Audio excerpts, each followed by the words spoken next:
Hello and welcome to Successful Trading for another episode of the market recap on March the 18th, 2020. What's a day will it be without a halt? And we will talk about a stock that can potentially save all of us, the world, and maybe keep us out of recession. So without any further ado, let us go ahead and get started. All right, very good. Okay, so what I did today, so we had a halt today again, so meaning that the circuit breaker were hit. I recorded a small video that I'm not sure exactly if I'm gonna post separately or just explaining what it is. It was 15 minutes. I mean, we better get used to it. That's the new world that we live in. And as far as the market, let's see here through maybe keep our new friend is QQQ. As you know, but we can look at SPY as well since we have several QQQ on there. So we hit that circuit breaker, a halt. Oops, if I cannot type, that's not gonna help us now. Around what time was it? I think it was 1 p.m. just before or right at 1 p.m. Eastern time, literally. So on the 15-minute chart, how does it go? So we were somewhere here, I believe. This candle here when we drop here, and because this number versus this close here hits minus 7%. That's pretty much the rule as explained on the YouTube channel. And then after that, we went and actually posted a low that has never been reached in 2018. I kid you not. So we did that. Yes, we did. That's how crazy. Nope, the other way around, Telex, if you don't mind.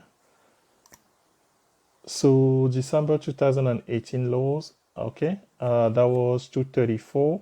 So we did better today. Well, better as figure of speech. I'm being sarcastic here. I should not really. We hit 228.02 people. Yes, and after that, so well, what to expect? This chart is a little bit funny because we actually close higher than that. Not only did we close higher than that, how about the futures? The futures, as we have been used to looking at them, is this the Nasdaq? Yeah. So the Nasdaq is on Fuego. The Standard & Poor is up as well. So our so-called routine of alternating red green days, it's continuing, folks, right? So these algos, this is us here very recently where green, green, red, green, red, green, red, red again this time. Okay, green, red. Okay, so tomorrow anybody's guess seriously where this is gonna go, because by this means that we should be green tomorrow, but are we going to gap up to go this way or whatever? That's what the future are showing as of now, being up 2%. So if actually whomever manipulating, I don't want to use that word. You catch my drift. Whatever algorithm are driving this market, I mean, at this level, the future just opened 2 hours ago, right? So we are bound to hit the upper limit, 5% up, and then they will stop trading until the pre-market tomorrow.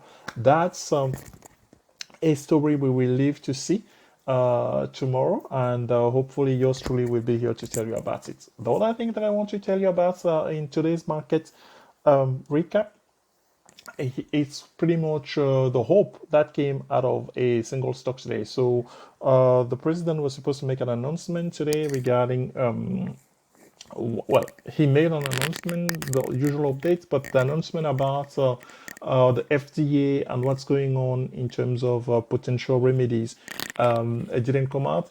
It's for tomorrow, but here's a preview of what's transpired. So this company, Gilead, you may know about it if you follow our channel, because it's not the first time that we should share it as being part of our watch list. This is how it traded today. Let's maybe go to the 15 minutes and maybe put some volume in. So something was supposed to happen in the morning. It was bullish, and then it stalled. This is not unusual of Gilead stock. So after stalling pretty much, here we are. It was 2:30. then this crazy run started, and that took the stock to 79 something. So why is that significant? You may ask. Well, first of all, if you don't know, there's an article written on the blog successfultradings.com that I invite you to take a look at about a month ago, where we showcase that Gilead has a cure, a remedy that they have been trialing. So rumor has it that the FDA, the Food and Drug Administration, that's approved all pharmaceutical company product before they get to us, to the market, maybe making an announcement about maybe partial approval, conditional approval based on the testing that has been going on in China. Uh, but this stock, let me go to the weekly here very quickly. So the weekly will tell you the story of this stock. Okay, this is the stock. This is 2018, folks. So after this stock will enjoy some bullish run, very bullish run in the 2013 or so. Just for your information, this run here from April of 2014 to August of 2014, from 70 to 100 something, was during the another pandemic, the Ebola. That's what's going on. It didn't maybe impact the world with the severity, but though there were several deaths, especially in Africa. So this company, this very company, had a product, a remedy for that. So now they are coming up with this remedy called remdesivir. Easier for me to say. There are actually jokes on. There was a gentleman with a joke earlier here on stock tweets talking about that's the name of this remedy, remdesivir. Okay, easier for me to say. Is of a Latin origin. Actually, in remedy, you can recognize remedy here, and in French, actually, it makes perfect sense. That's his wife struggled actually reading remdesivir word today to him, and then he was joking. This gentleman here was joking that if the name of the medication was different, maybe the stock will have reached 100 by now. Well, I don't know about 100 by now, but here's what I can tell you. So we closed at 79.42 after gaining 6%. Earlier today, when actually we were on halt, on my watch list, this stock was the only stock that was green. Everything else was red. Obviously, here Amazon and FedEx, they manage FedEx. I'm not sure what's going on. Why FedEx are earning today, but I was thinking that they will tank. No, the analysts received that well. But back to Gilead, 6% run, of almost 7% run, close at almost high of the day, just shy of 80. And then after hours, I'm not sure if it closed at 81. Yeah, we just closed at the after hours. It actually was close to 80, 82. How much volume did we get on there? Here's the Nasdaq. Well, yeah, here's the high, 81.95, almost 1 million volume. So depending on the announcement that's going to be made tomorrow, I think it's at 11 Eastern, this stock could actually fly much higher. How high? Is anybody guess? Here's the other proof, the other piece that I can leave you with on the maybe traders' expectation on it.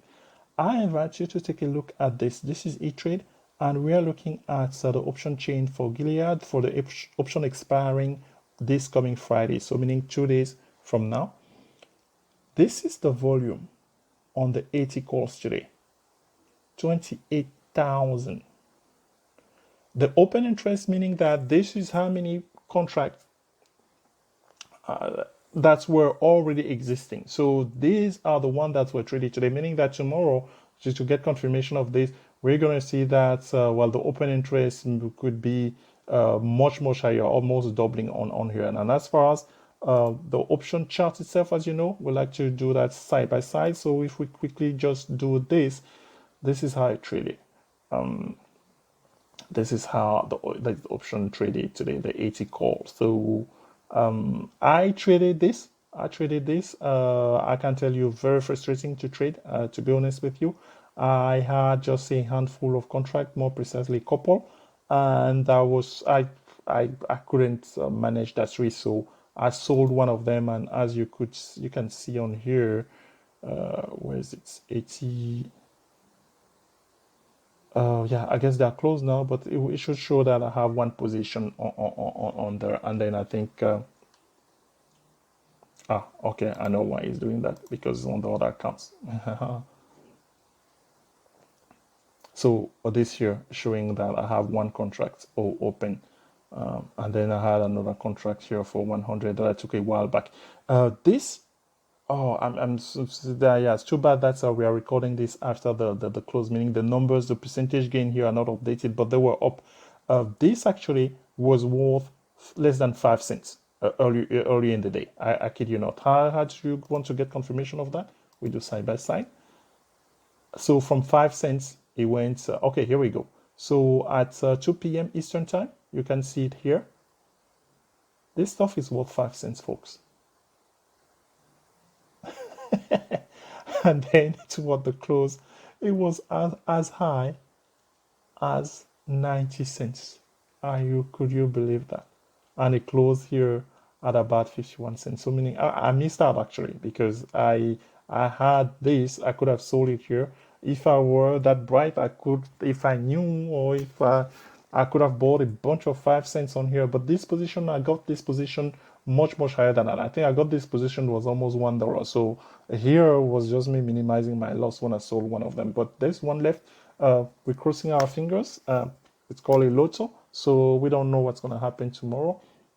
But this stock is very difficult to trade. So potentially, if let's say the FDA is to give them approval, meaning that the trials that have been going on in Yuan are positive, or in some other places, the US could potentially start manufacturing this remdesivir, to fight the coronavirus, and that actually will uplift the entire market.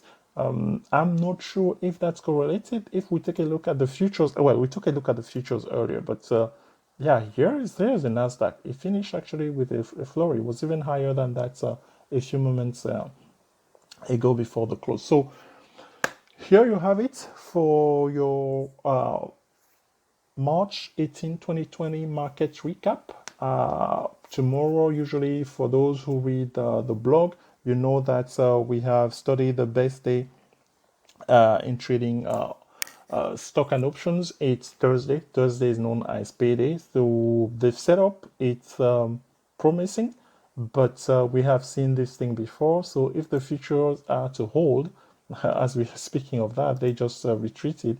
But if the future as a whole and we gap up, and we had some good news regarding from the FTA regarding the remdesivir, we could actually maybe I'm not so sure because this thing is scary. We could potentially have seen the bottom, and the next couple of days we could be trialing some upper prices. We shall find out, folks, and I hope you get something out of this daily stock market recap, and we hope to talk to you soon. Bye bye.